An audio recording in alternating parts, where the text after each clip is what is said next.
So you're thinking about an executive MBA, right? And of course, the name Wharton has probably come up. But what's the real story?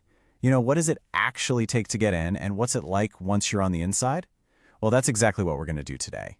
We're going to dive deep and break down what makes this one of the most prestigious EMBA programs on the planet. And honestly, this quote from Kyle McGrory just hits the nail on the head, doesn't it? This really gets to the core of the whole thing. It's not about sitting in a classroom learning abstract theories. No, this program is all about immediate, real-world impact. The idea that you can learn something new over the weekend and literally walk into your office on Monday and apply it, that's a total game changer. Okay, so a question I hear all the time is, wait, is this different from the full-time MBA? And let me be super clear on this. In the ways that really matter, it's not. You earn the exact same world-renowned Wharton MBA degree. You get lifetime access to that same incredible global network. The only difference? It's all delivered in a format that's specifically designed for people like you, experienced professionals who are still building their careers. All right, so to give you the full picture, we're going to walk through this whole journey together. First up, we'll talk about the Wharton Promise. Then, we'll peek inside the curriculum. After that, we'll get into what they're actually looking for in a candidate, lay out your application playbook, and wrap up with how to finance this big move. First up, the Wharton Promise. What's the big idea here? At its core, it's pretty simple but really powerful. You get to earn that world-class MBA, but you don't have to hit pause on your career to do it. So, what does this look like in practice? Well, it's an intense 22-month journey, and you've got options to make it work for you.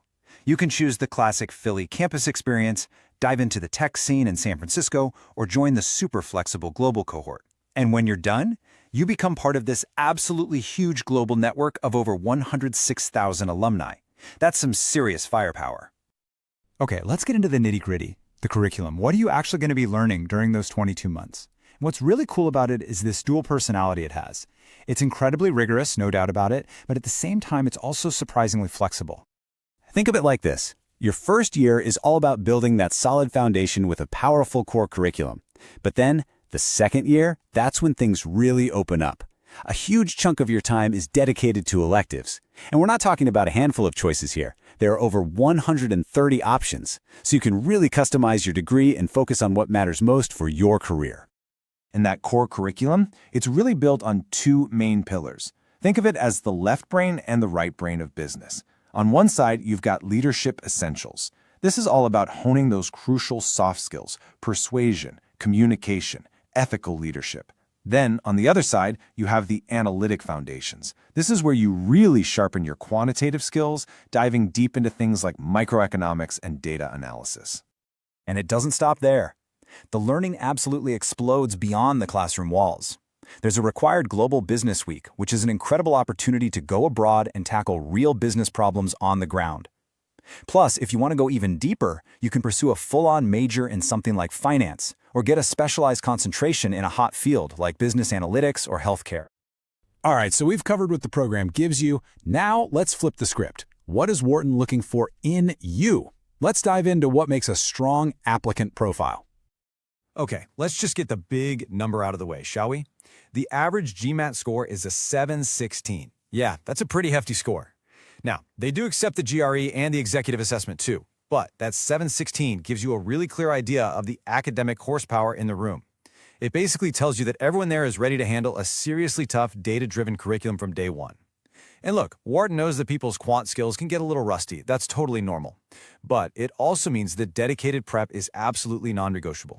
But, and this is a huge but, Wharton is super clear that they don't just look at the numbers. There are no formulas here. It's what they call a holistic review, and this is where your personal story really comes into play. They want to see the things a test score can't possibly tell them. We're talking about real leadership potential, proof that you're a great team player, a strong ethical core, and that innovative entrepreneurial spark. And it doesn't matter if you're at a tiny startup or a massive global company. Now, how you apply really depends on where you are in your career. It's pretty straightforward. If you've got 8 or more years of work experience when the program starts, you'll apply as a traditional candidate. If you have less than 8 years, but you've already shown some serious promise and potential, then you can apply through the Fellows candidate path. Okay, feeling inspired? Ready to actually do this thing? Let's get tactical. Here is your application playbook, a step-by-step guide to get you from here to submit it. And here it is, the 10-step checklist.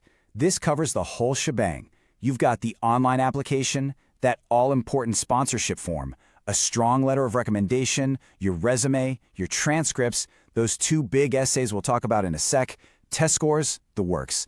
I know, it looks like a lot on one screen, but trust me, if you just take it one step at a time, it's totally manageable. So, let's talk about that first essay. This is your look to the future essay. You've probably seen this question before. Why an MBA, why Wharton, and why right now?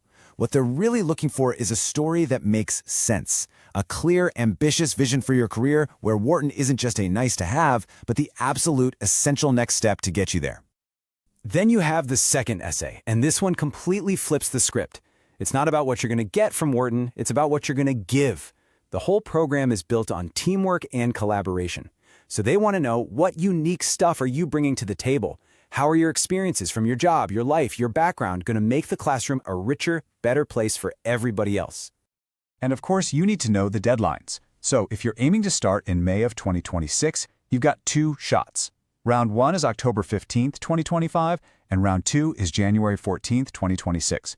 Go ahead, put those in your calendar right now. Last but definitely not least, let's talk about money. There's no sugarcoating it. A Wharton EMBA is a huge investment in your future. But the good news is, there are a bunch of different ways to make it happen. So here's the number. The total cost for tuition and fees for the class entering in 2025 is $238,620. Now that sounds like a lot, and it is. But it's important to know this is an all-in price. It covers your tuition, your books, your room and board when you're on campus for class weekends, and even your trip for Global Business Week. So the big question is, how does anyone actually pay for this? Well, it usually breaks down into a couple of main buckets. About a third of the students get some help from their employer. That could be partial or even full sponsorship. For the other 2/3, it's typically a mix of their own savings and different kinds of educational loans. And if you're going the loan route, your options will look a little different depending on where you're from. If you're a U.S. citizen or a permanent resident, you can look into federal programs like Direct and Grad Plus loans. For international students, there are great private lenders like Prodigy Finance that specialize in funding students at top-tier business schools like Wharton. But wait, there's more. Beyond those main paths, there are a few other avenues to check out. For military veterans, the Yellow Ribbon program can be a huge help.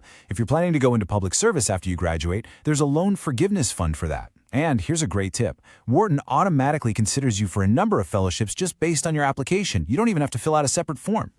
And there you have it. That's the complete roadmap for the Wharton EMBA. We've talked about the immediate career impact, the tough but flexible curriculum, and exactly how to tackle the application.